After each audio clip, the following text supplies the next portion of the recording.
Since the beginning of the modern era of humanity, the United States of North America presented itself as one of the most powerful nations before of the world. Its presence has always been felt in many war conflicts in which the North American nation has not yet been directly involved, as was the case of the First World War, and even so it had an important participation to balance the actions of the Allies in the war.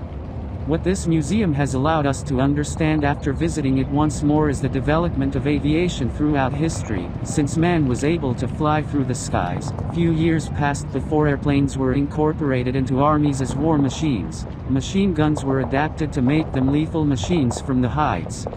The museum has in its facilities a model built of the first plane that flew through the skies on those short trips made by the Wright brothers. It is also incredible to believe that when we changed from one room to another we can already see planes that fly at 3 times the speed of sound and that are capable of carrying weapons of mass destruction and that are also invisible to airborne radar. This is what this place offers, a timeline highlighting the armed conflicts in which aeronautics has played an important role. We can mention the launch of the first nuclear bomb on the city of Hiroshima, Japan as a great historical fact, violence that ended the war using aircraft. An exploration of the world of aviation surveillance technology. Marchfield Air Museum's new reconnaissance exhibit features the world's fastest air-breathing, manned aircraft, the legendary SR-71 Blackbird, along with related support equipment and associated artifacts highlighting the development and history-changing impact of aerial reconnaissance. 3 large exhibit cases feature SR-71 artifacts, cameras tracing the evolution of tactical reconnaissance, video presentations on intelligence collection by air, and a detailed look at the 1962 Cuban Missile Crisis. Central Intelligence Agency pilot Al Rand's U-2 high-altitude flight suit is on special display. Rand wore the flight suit on Cold War intelligence gathering overflights of the Soviet Union, and during the Cuban Missile Crisis when aerial reconnaissance photos brought the world to the brink of nuclear war. The provocative aerial reconnaissance exhibit centers on the historically important role played by the application of intelligence gathered by aircraft.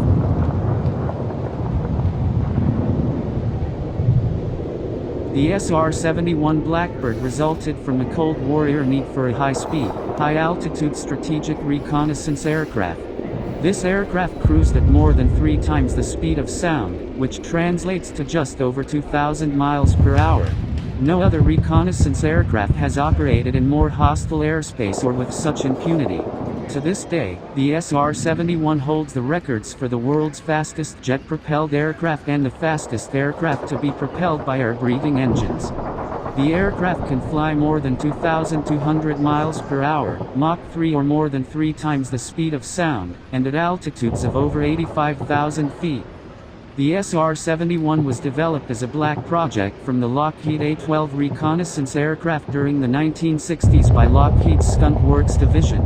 American aerospace engineer Clarence Kelly Johnson was responsible for many of the aircraft's innovative concepts. The shape of the SR-71 was based on that of the A-12, which was one of the first aircraft to be designed with a reduced radar cross-section. Initially, a bomber variant of the A-12 was requested by Curtis LeMay, before the program was focused solely on reconnaissance. Mission equipment for the reconnaissance role included signals intelligence sensors, side-looking airborne radar, and a camera. The SR-71 was both longer and heavier than the A-12, allowing it to hold more fuel as well as a 2-seat cockpit.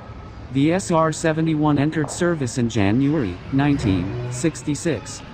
After a brief rejuvenation of the SR-71 program, which brought 2 Blackbirds out of retirement, the U.S. Air Force made a final shutdown of the program on June 30, 1999, at Edwards Air Force Base in California. The Air Force transferred all remaining SR-71s to NASA, and the final SR-71 flight was made by SR-71A61-7980 on October 9, 1999, at the Edwards AFB Open House Air Show. For almost all of human history, the dream of flying was just that, a dream. But over the years, the idea of human flight passed from one mind to another until, eventually, it became a reality. One of those fantastic minds was that of the Renaissance Leonardo da Vinci. But the story of human flight is older than you might imagine. Although the details are not exact, it is estimated that around 2,500 years ago, the Chinese put together a simple structure of bamboo and silk that became the first kite. It was the first time that humans understood that they were capable of making structures that could defy gravity and fly, despite being heavier than air, says fluid dynamics expert Shimi Samura. Man has managed to fly not only with airplanes, but also managed to rise into the air in balloons. Aerostatic lift is achieved by tanks filled with a gas of lower density than the animated atmosphere, usually hydrogen, but modernly helium because it is a non-flammable gas, although a little less light. It differs from aerodynamic lift, obtained through the rapid movement of an airfoil, as in the wing of an airplane or the blades of a helicopter. However, today this type of flight is almost completely extinct. Aviation in World War I allowed for the development of most aerial warfare concepts that would be used until the Vietnam War. Almost from its invention, the aircraft was put into military service. Thus, the First World War was the first where aircraft were used in attack, defense and reconnaissance missions. Since the beginning of the First War, in 1914, the Central Powers and the Triple Entente focused mainly on long-range operational reconnaissance. In the course of the war, photographic cameras were developed which formed the basis of aerial image reconnaissance. Likewise, aircraft were used to drop bombs and propaganda on enemy cities. The first cities to be bombed were Liège and Antwerp on August 6 and 24, 1913, respectively, by German Zeppelins. During the prolegomena of aviation, everything was about to improve. Due to the limited power of the engines of the time, the effective load of the aircraft was extremely limited. In addition, they were built mostly of wood, reinforced with steel wires, and linen cloth painted with a flammable lacquer to give it the necessary hardness to form the wing surface. In addition to these rudimentary materials, the poor aeronautical engineering of the time meant that most aircraft had a fragile structure by later standards, and it was not uncommon for them to break in flight, especially when performing maneuvers violent combat. As early as 1909, these rapidly evolving flying machines were recognized as not just curiosities, but also weapons. Since the start of World War I, the possibilities of using aircraft in warfare have been debated. In the German Empire, the great successes of the early Zeppelins had largely eclipsed the importance of heavy earth-and-air aircraft. Of an air force composed of some 230 aircraft in August 1914, only about 180 were of any use. The French military aviation exercises of 1911, 1912 and 1913 had initiated cooperation with the cavalry, in reconnaissance and with the artillery. The UK had started late and was initially heavily dependent on the French aircraft industry, especially for aircraft engines. The initial British contribution to the total Allied Air Force in August 1914, of some 184 aircraft, consisted of 3 squadrons with some 30 machines in service. For its part, the United States was even further behind. Even in 1917, when it entered the war, it was almost entirely dependent on the French and British aircraft industries for fighter planes. The first campaigns of 1914 proved that the cavalry could no longer provide the recognition expected by its generals, in the face of the much greater firepower of the armies of the 20th century. However, it soon became apparent that the aircraft could at least locate the enemy, even if initial aerial reconnaissance was hampered by the novelty of the techniques used. Initial skepticism and low expectations soon turned into unrealistic demands beyond the capabilities of the primitive aircraft available. Even so, aerial reconnaissance played a pivotal role in the movement to war of 1914, especially in helping the Allies stop the German invasion of France. On August 22, 1914, British Captain Lionel Charlton and Lieutenant V.H.N. Wadham reported that German General Alexander von Kluge's army was preparing to encircle the British Expeditionary Force, contradicting all available military intelligence. The first planned aviation bombardment in history, which is also its first combat action, was carried out by the Spanish Air Force on November 5, 1913, in the Rift War. Lunar-file biplanes were used. which took off from the Cuatro Vientos Aerodrome, Madrid, and dropped 10-kilo bombs on various military targets. The first bombardment on a city from the air. On August 6, 1914, a German Zeppelin bombarded the Belgian city of Liège. During the First Battle of the Marne, a German pilot flying aerial reconnaissance missions over Paris regularly dropped bombs on the city. The first raid dropped 5 small bombs and a note demanding the immediate surrender of Paris and the French nation. Before the stabilization of the Western Front, German aircraft dropped 50 bombs on Paris, slightly damaging Notre Dame Cathedral. The Zeppelin proved too expensive compared to aircraft, too large and slow a target, its hydrogen gas too flammable and too susceptible to bad weather, anti-aircraft fire, below 5,000 feet, and interceptors armed with incendiary bullets, up to 10,000 feet for the Imperial German Army, Reichswehr, which ceased their use in 1916. The Imperial German Navy, Kaiserliche Marine, whose airships were used mainly for reconnaissance over the North Sea, continued to bombard the United Kingdom until 1918. In total, 50 raids were flown on Britain, the last by the Navy in May 1918.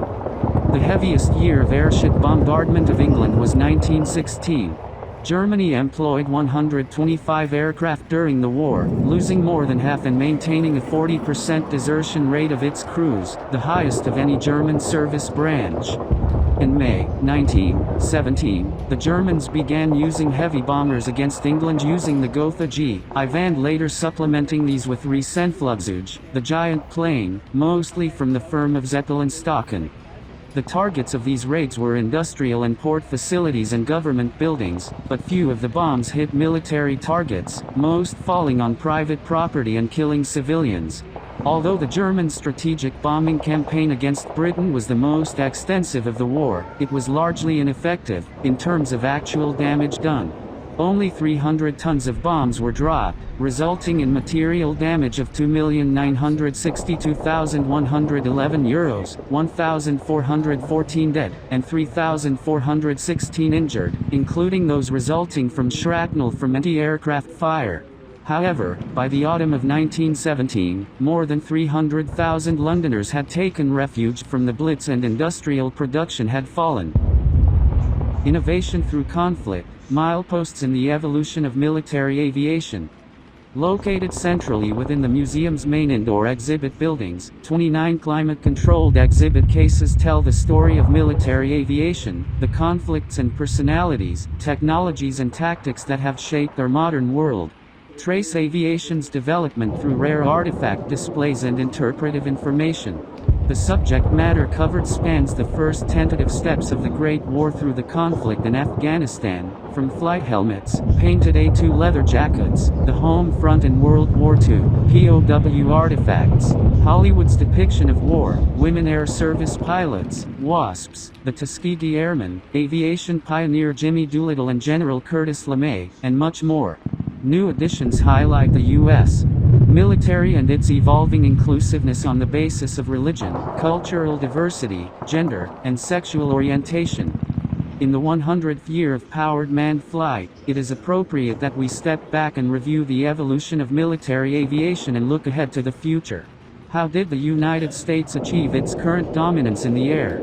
I believe many factors have played a role: innovations by aerospace engineers from many nations, the visionary ideas of a few individuals, and the means and willingness to spend significant portions of our wealth on military equipment.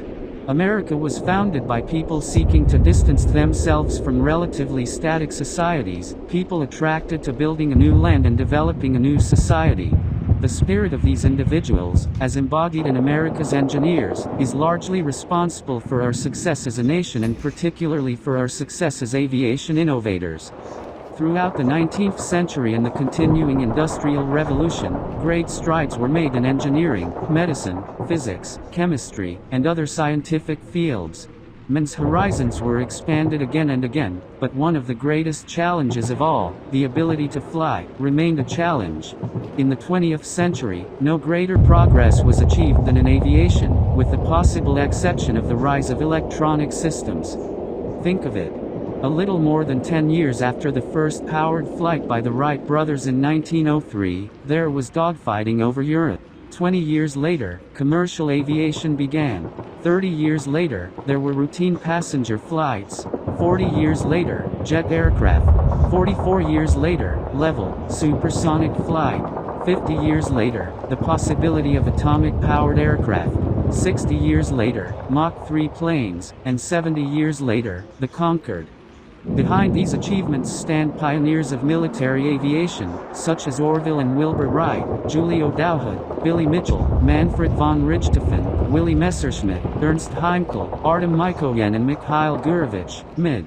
Eddie Rickenbacker, James Doolittle, Glenn Curtiss, William Boeing, Leroy Grumman, Igor Sikorsky, Kelly Johnson, Chuck Yeager, Scott Crossfield, Pete Knight, Harry Hillacker, and a multitude of others whose names we do not know. These aviators and engineers of the past have provided the basis for where aviation is today and where it can go in the future. Each nation can determine its own aviation destiny. In the case of the United States, we have reached a fundamental decision point on the vector for future military aviation, and moving forward will require all of the engineering skills we have developed over the past century. To all the people who are interested in discovering a little more of the past, this gallery is very interesting since each showcase in its different time keeps the objects that were recovered in the different eras of armed conflicts. It is interesting to think or the power imagine where was that garment or that object or that bullet cap that is exhibited in this section of the museum before being brought here. From my point of view, the most interesting showcase is the one kept by objects of Nazi origin, since this emblematic and always controversial cross symbol of universal Nazism is always a matter of controversy because it is always associated with an enemy that was classified as a global danger for all its actions of mass extermination of cultures or religions that they considered were not superior to them. Being in front of all those brown leather jackets pilot style with the handmade drawings perhaps represented the aircraft granted to them by each pilot, and in each jacket they also painted some of them the missions, or rather the number of missions, in which they participated well in the war conflicts, this drawing one missile after another to keep track of all the times they flew through the skies and had as their mission too. In this exhibition we can also appreciate the development of technology in terms of firearms and in war attachments, since at the beginning when man began to worry about conquering other cultures they did so by leading armies that only carried spears, swords and shields. Wars in those times between armies were man-man, and perhaps only catapults or the throwing of heavy objects were something that was considered as a weapon at a disadvantage of the simplest. The man of his beginning has always been in conflict with another human being. This is in his nature, and more in his nature, that of being dominant and wanting to impose his power on others. That is why since the beginning of history the stories of wars and war conflicts are the ones that mostly fill history books. Here in this exhibition of the museum, in one of the last galleries that show technological advances in matters of war, we can already see uniforms of soldiers who have advanced reconnaissance technology and high-caliber firearms, which have war and have been improving and have been more destructive between one design and another.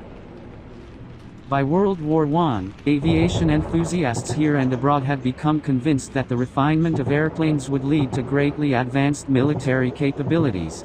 At first, airplanes merely provided a vertical battlefield perspective, replacing the balloons that had been used for this purpose since the American Civil War. When the enemy began to counter this advantage, aircraft were armed, air battles ensued, and dogfighting tactics were developed. The regular army was not impressed, however, maintaining that aviation was peripheral to the serious business of ground warfare. In the 1920s, General Billy Mitchell demonstrated the vulnerability of the naval fleet to attack from the air and was rewarded with a court-martial and an ignominious end to his career. In the 1930s, America and the rest of the world slumbered while Goering, with Hitler's support and approval, built the German air fleet. World War II was the supreme wake-up call. At the outset of the war, U.S. Army and Navy aircraft were inferior in almost every way to German and Japanese aircraft. But thanks to innovative engineers, by the later stages of the war, our aircraft were significantly superior to those of our adversaries. We also learned to use our admittedly inferior machines to advantage. Billy Mitchell was vindicated by the Battle of Midway, which changed the course of the war in the Pacific, when Japan's offensive naval superiority, embodied by aircraft carriers, was destroyed by American naval dive bombers, all technically inferior to the Japanese Zero. British and American bomber fleets also had a significant effect on the progress of the war in Europe. These lumbering aircraft developed new covering formations to protect against Luftwaffe fighters. To fall out of formation was to be fatally exposed.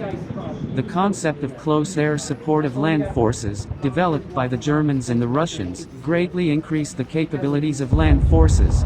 Adopted and perfected after the war by many nations, close air support became a mainstay of U.S. fighters by the end of World War II and was used even more successfully in Korea and Vietnam.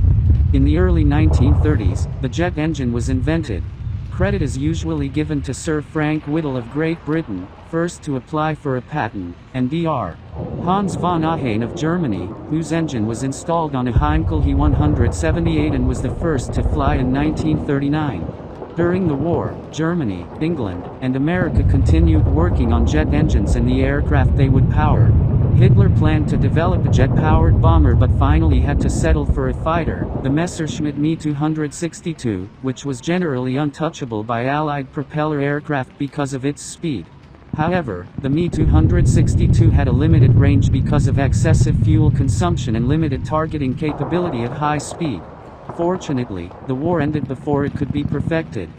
At the same time, the atomic bomb was under development, and it is now well documented that the Germans had almost succeeded in developing one when the war ended. On August 6, 1945, the Enola Gay dropped the first atomic bomb on Hiroshima, deliverable only by an aircraft like the B-29 that could carry heavy munitions. Boxcar, another B-29, struck Nagasaki 3 days later, arguably hastening the surrender of Japan. The 1950s and 1960s and the Cold War. In the wake of World War II, the future of aviation in America looked extremely bright. No idea or concept seemed too far-fetched to consider, and anything seemed possible. The Korean War signaled the end of the propeller-powered fighter and ushered in the era of the jet fighter. The jet fighter tactics used today were developed during dogfights between North American F-86s and MiG-15s over Korea. The Century series of aircraft for the Air Force, consisting of supersonic fighters, the F-100, F-101, F-102, the F-104, Starfighter Mach 2+, the F-105 and the F-106, new bombers, the B-47 and the B-52, which is still in the inventory, jet airliners, and the XB-70, designed to sustain Mach 3 and, for its size, probably the most remarkable aircraft of all, were all in development. The X-15 had extended manned flight all the way to Mach 5. The F-12, which led to the Mach 3 SR-71 high-speed reconnaissance aircraft, was flying. 65 years after Wilbur and Orville's remarkable first powered flight, the golden age of military aviation had arrived. America's air fleet was developed with the Cold War in mind. The need for long-range bombers that could carry nuclear weapons led first to the B-47 and then to the B-52. Fighters were designed for both conventional and nuclear wars. Aircraft as early as the F-84 and the F-100 were modified to carry nuclear weapons. Almost all subsequent fighter aircraft have retained that capability. The war in Vietnam was a crucible for the development of new systems, the use of aircraft in unaccustomed roles, and the development of tactics for air attack, many of which have since been perfected in the conflicts in Kosovo, Afghanistan, and Iraq. In Vietnam, the B-52 was modified to carry enormous quantities of conventional bombs, which may well keep the B-52 in the inventory until approximately 2040 in this capacity. For more heavily defended targets, the B-52 can be a missile platform for launching high-speed, long-range cruise missiles. When existing aircraft were unable to destroy a bridge span easily, engineers and visionaries returned to the drawing board to develop precision-guided munitions.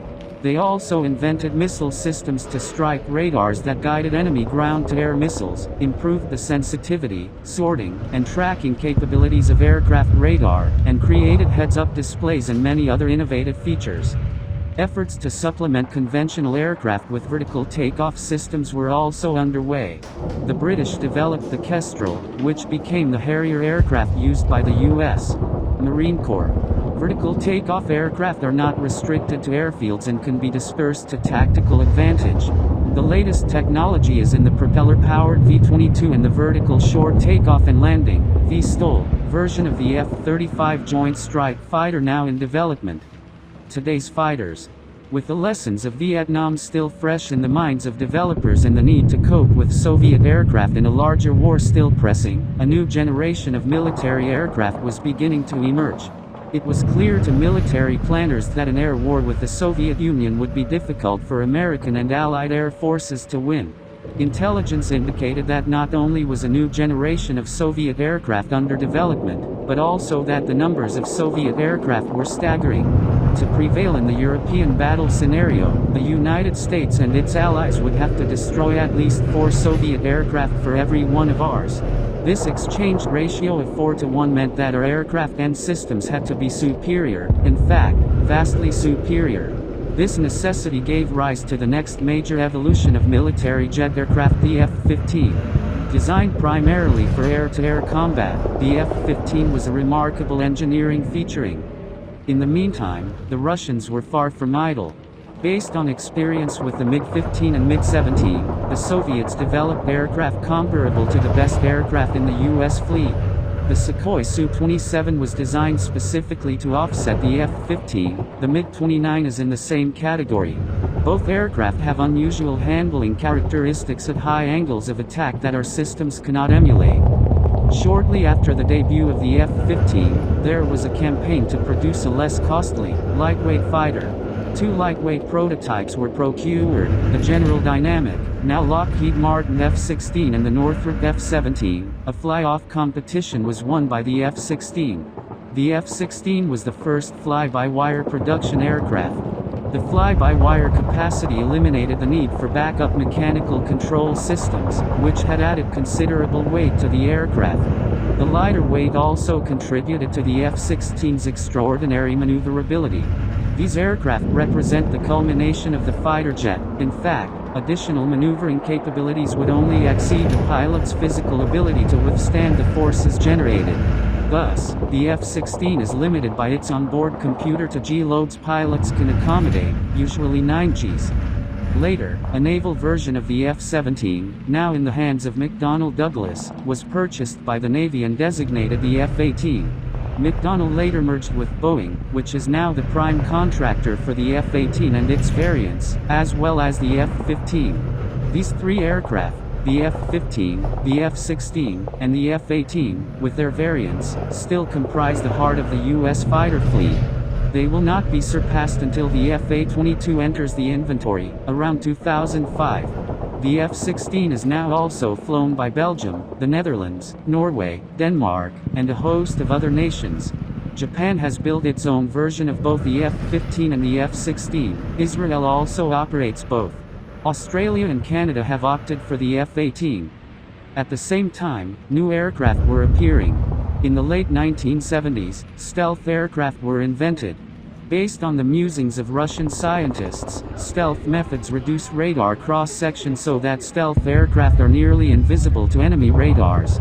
The technology involves the application of materials that absorb radar energy and aircraft shape management, e.g., the F-117 and the B-2. Stealth techniques have increased the probability of survival of attacks into hostile airspace. Around 1980, the concept of the Advanced Tactical Fighter, now known as the F-A-22, emerged. Figure 7. Designed to meet the demands of the Cold War, this remarkable aircraft was developed to fly safely on the red side of the battle area. It not only has stealth capabilities, but also has the ability to supercruise, i.e., to fly at supersonic speeds without the use of an afterburner, thereby reducing fuel flow, extending range, and limiting the time of exposure to enemy anti-aircraft systems. Come on, guys. Excellent. Guys,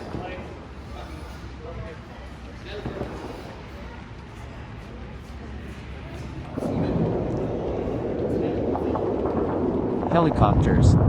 Helicopters are used by every branch of the U.S. military, including the Army, Marines, Navy, Air Force, and Coast Guard.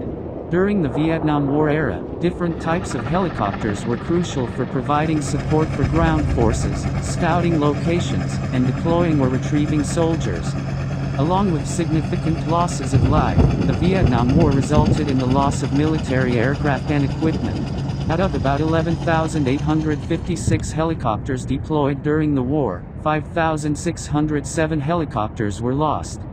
The Air Force flew 5.25 million deployments during the Vietnam War, losing 2,251 total aircraft, including over 100 helicopters. Additional losses occurred during scouting missions conducted by the Army and Marines. The type of helicopter used depended on the mission. For example, the Bell A-1 Cobra was used as an attack helicopter during the second half of the war. The Boeing CH-47 Chinook was primarily used for transport. Here is a closer look at the types of helicopters in Vietnam, including the most common models and their intended uses.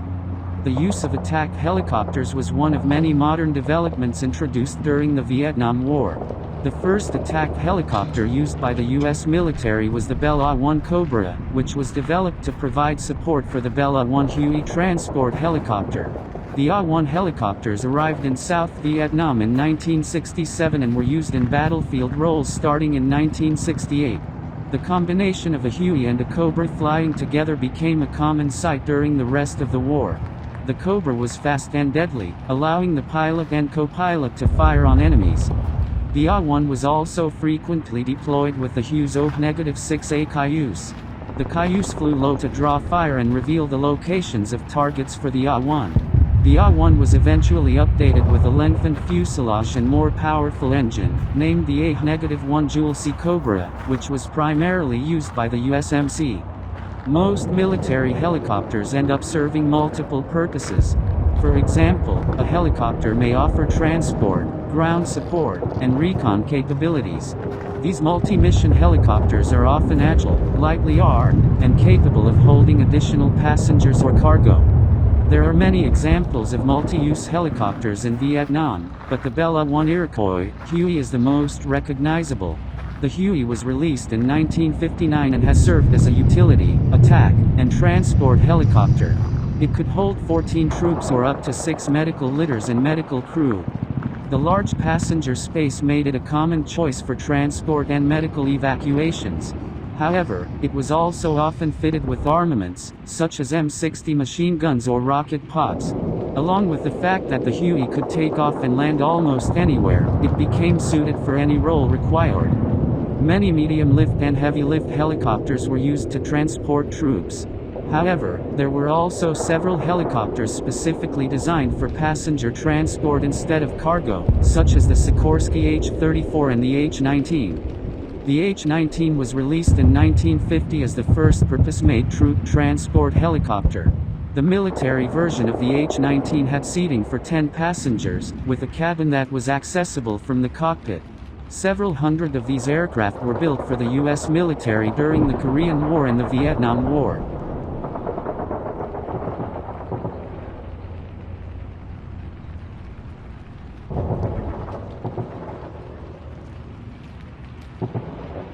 To understand the berthing difficulties of the FA-22, one has to understand some of the basics of modern aircraft procurement.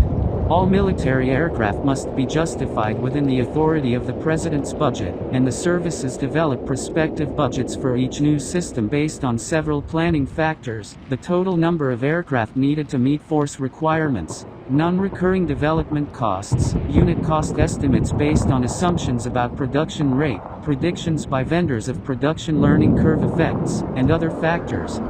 Initially, the FA-22 was expected to be operational by the early 1990s. That date has been extended to at least 2005. The total number of aircraft and the anticipated production rate have both been reduced to well below the initial pricing parameters. When you add the costs associated with the FA-22's incredibly complex avionics systems, which has been reinvented over and over again, you begin to understand the extreme increase in cost of the aircraft. Nevertheless, the Fa-22 will almost certainly be the most capable fighter aircraft ever built. Thoughts for the future. Since World War II, no one has even tried to challenge American air power or that of our European allies. The Russians are mired in the aftereffects of the Cold War and a collapsed economy.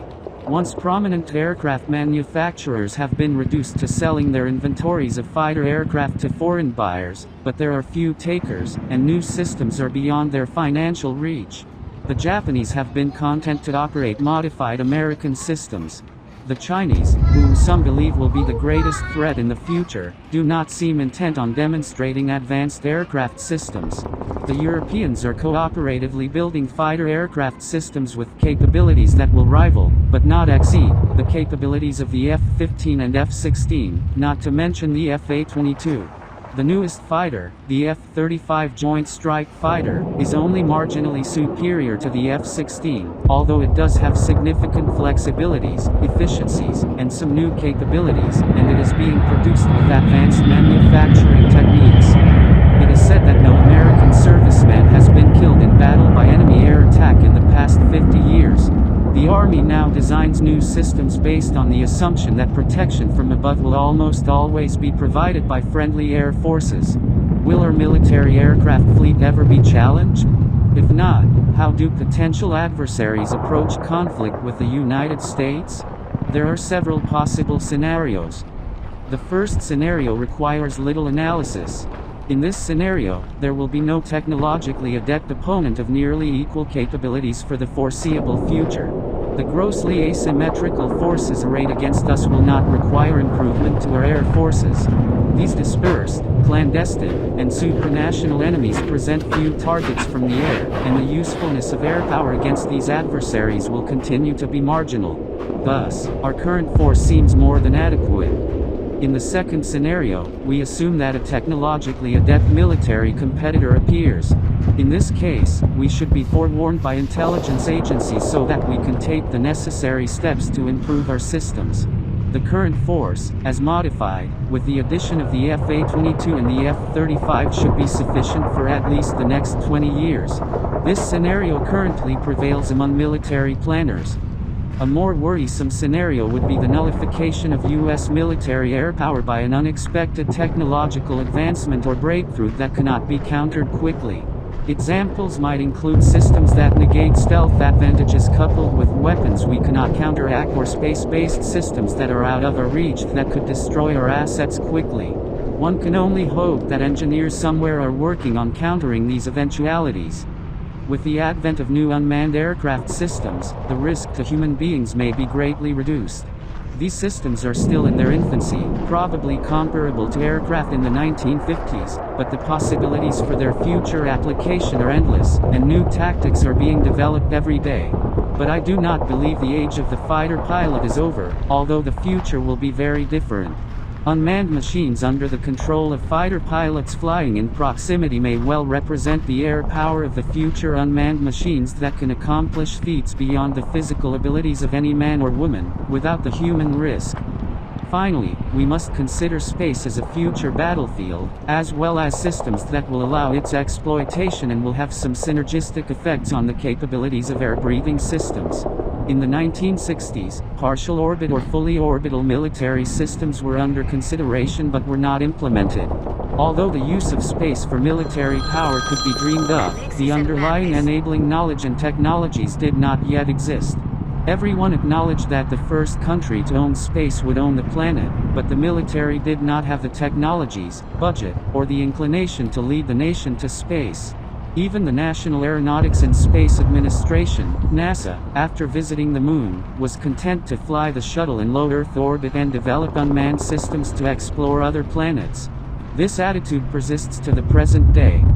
In the late 1970s, the concept of an aerospace plane for space access emerged, but after the expenditure of more than $1 billion, the project was shelved as technologically unachievable. The dream of flying to orbit in a hybrid, air-breathing rocket system had to be abandoned. Later attempts were equally unsuccessful. In various laboratories, experimentation is underway to develop ramjet and scramjet engines as the only way to achieve and sustain air-breathing flight above Mach 3 in the atmosphere. But after 50 years of effort, no production systems have emerged. In fact, it has only recently been verified that scramjet engines can actually fly and produce positive thrust, and this was accomplished in Australia. In short, despite our ingenuity and engineering skill, we have not realized the benefits of greatly increased speed for commercial and military aircraft systems.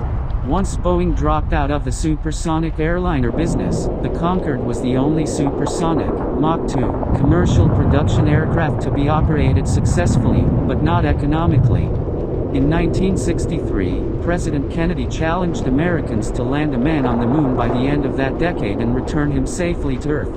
Although in hindsight, this challenge seems foolhardy, it was met in 1969. Many now argue that the effort wore us out without delivering anything useful. I strongly disagree. Although many aspects of the project were premature, no one can dispute that the Herculean effort exemplified the best that our engineering talent could deliver. Grand plans need grand strategies that include a roadmap for what comes after the immediate challenge has been met. And there was no post-Apollo plan supported by the American public. This was not the fault of the engineering community but a failure of national leadership. 3 decades after Apollo, we still have no comparable vision for man in space. A plethora of unmanned systems have contributed collectively to our current standard of living and our nation's military capabilities. Communication satellites provide nearly instantaneous television pictures from halfway around the planet. Weather satellites warn of impending disasters. Reconnaissance satellites keep the military informed of the activities of potential adversaries.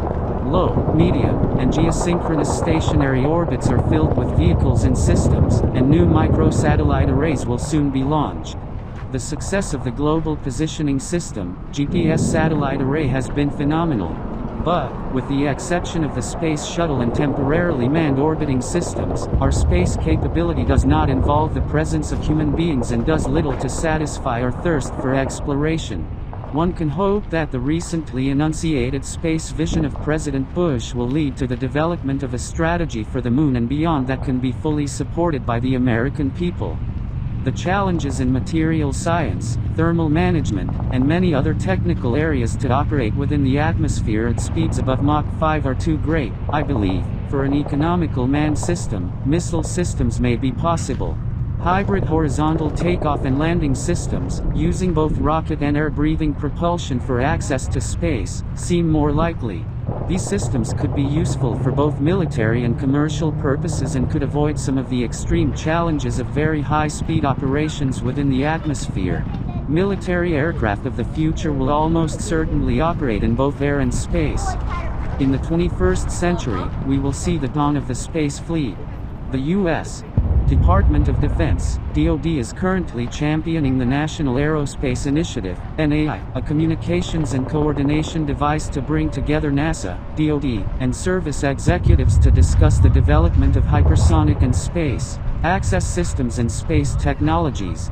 NAI offers the prospect of eliminating redundancies, encouraging cooperative ventures, and taking advantage of opportunities for economies and efficiencies that might otherwise be missed.